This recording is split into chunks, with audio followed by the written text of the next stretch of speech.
Bugünkü konumuz Apple Creator Studio.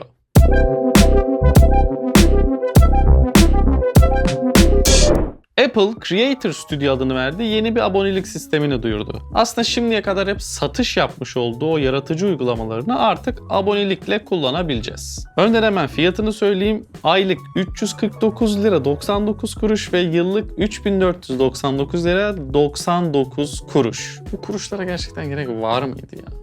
Neyse. Öğrencilere ise aylık 149 lira 99 kuruş ya da yıllık 1499 lira 99 kuruş. Yani özetle yıllık aboneliklerde 2 ay ücretsiz diyebiliriz. Hazır abonelik demişken şu an zaten bu kanala abone oldun ve videoyu beğendin değil mi? Çok tatlısın. Çok tatlış bir şeysin sen. Peki bu paraları verip ne elde ediyoruz? Hemen onu da söyleyeyim. Final Cut Pro, Motion, Kompresör, Logic Pro, Main Stage, Pixelmator Pro, Keynote, Pages, Numbers ve Freeform. Abi bunların içerisinde zaten ücretsiz şeyler vardı, biz niye onlara para veriyoruz? Sakin olun, hepsini anlatacağım. Bu arada bu uygulamalar bilgisayarda bana yetmedi. Ben sürekli yaratıcı biri olacağım ve iPad'de, iPhone'daki versiyonlarını da kullanacağım diyorsanız aboneliğe onlar da dahil. Satın alırken yaşadığınız gibi Mac'e ayrı, iPad'e ayrı filan değil sistem. Bu arada şu soruyu da hemen cevaplandıralım. Benim gibi tüm bu uygulamaları zaten halihazırda satın almış olan kişilere ne olacak? Ağlamalı mıyız? Yataklara mı atmalıyız kendimizi? Tam olarak değil. Şöyle ki normalde satışı olan ve sonradan abonelik sistemine geçen yazılımlarda genellikle ya o sürümü sonsuza kadar kullanabilir, güncelleme almazsınız ya da abonelik işte 1 yıllık abonelik hediye edilir falan filan gibi şeyler olur. Ama Apple burada gerçekten yaratıcının yanında kalmış ve şimdiye kadar nasıl ürünü bir kere aldığınızda tüm güncellemelere sahip oluyorsanız tüm güncellemelere sahip olmaya devam edeceğiz. Onunla ilgili herhangi bir problem yok. Abonelik sistemine geçmenin hem ücretli hem ücretsiz uygulamalardaki temel amacı da şu: şablonlar, temalar ve bir takım özellikleri. Yani hazır keynote sunumları, işte belki sunumunuza görsel ihtiyacınız olacak, AI ile görsel üretip ekleyebilirsiniz. Numbers'ta bir takım formüllere ihtiyacınız olabilir. Bunları yapabilirsiniz. Ama satın aldıysanız ya da zaten halihazırda uygulama ücretsizse bu tip şeylerden yararlanamıyorsunuz. Yani Apple fanboysanız bunlar olmuyor. Abonelik sistemine geçmek istemiyor ve satın almak istiyorsanız hala bu opsiyon var. Bununla ilgili hiçbir sorunuz yok. Hala gidip işte Mac App Store'dan Final Cut Pro, Logic Pro gibi ürünleri satın alabilirsiniz. Ama tabii orada ne oluyor? iPad versiyonunu alamıyorsunuz. Yine aboneliğe geçmeniz gerekiyor. Ki zaten Final Cut Pro ve Logic Pro iPad'de kullanmak istediğinizde Mac'teki lisansına sahip olsanız bile yine de iPad'de aylık ücret vermeniz gerekiyordu. Creator Studio aboneliğiyle şimdi her cihazda her ürüne sahip olabiliyorsunuz. Tüm bu ekstra özellikleriyle birlikte.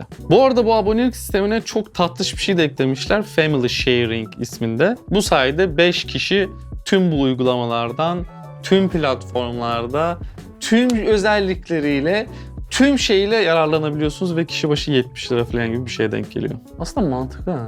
Peki Adobe'nin tahtı sallanıyor mu? Şimdi Ozan Sihay gibi bu sektör bitti, bu şirket batıyor gazına gelmeyeceğim ve sakince anlatacağım. Burada artıları ve eksileri olan bir durum söz konusu. Şimdi kişisel tercihlerimizi bir kenara bırakacak olursak Premiere Pro ve Final Cut'ı karşılaştırdığımızda bunlar birbiriyle yarışabilecek gayet güzel yazılımlar. Diğer tarafta Logic Pro ile o adisyon garip bir yazılım var ya, onu karşılaştıracak olursak Logic tokatlar. Photoshop'u ve Pixelmator Pro'yu karşılaştırdığımızda Pixelmator Pro idare eder ama alışkanlık tabii, Photoshop falan. Ama işte Adobe'den vazgeçemediğimiz birkaç konu var. Mesela After Effects, mesela Dynamic Link, mesela Substance Painter ve benzeri araçları gibi. Apple eğer Motion uygulamasına After Effects'in modern düşünülüp yapılmış bir versiyonunu aslında çevirebilir. Bence Affinity'den işte Photoshop, Illustrator ve InDesign'ı paramparça edilebileceğini gördük. Hala bu yapılabilir ama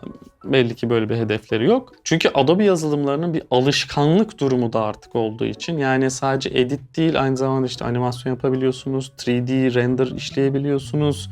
Kendi içerisinde 3D özellikler var, kullanılabilir yani. Ama işte Motion tarafında maalesef her gün sinirleniyor olduğum, her gün kullandığım bir yazılım olmasına rağmen After Effects'in bir alternatifi hala yok. Şimdi konuyu uzatmak istemiyorum tabii ama After Effects gibi all-in-one bir çözüm yok. Yani Natron, Fusion, Vision, Hitfilm, Rive, Cavalry denedim ama olmuyor. Olmuyor.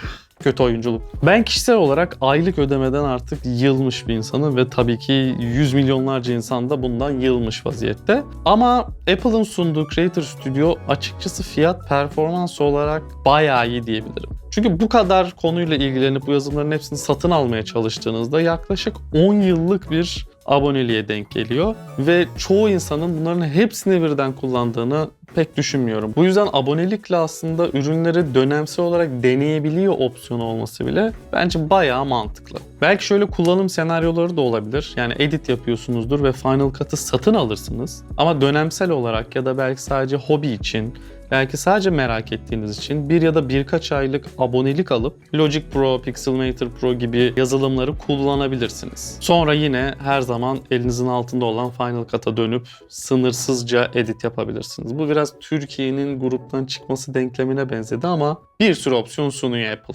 Ve hem satın alma opsiyonunu kapatmaması hem de aboneliği bence gayet cüzi bir miktara sunuyor olması bence harika. Harika. Evet, bugünkü bilgiler bu kadar. Yani işte Final Cut'a ne gelmiş, Logic'te ne olmuş falan gibi meraklarınız varsa yorumda belirtin. Onları da anlatırım. Bakarım. Ne oluyor, kim ne yapıyor falan, bunların hepsini hallederiz yani. Şimdi sen zaten abonesin. Zaten abonesin.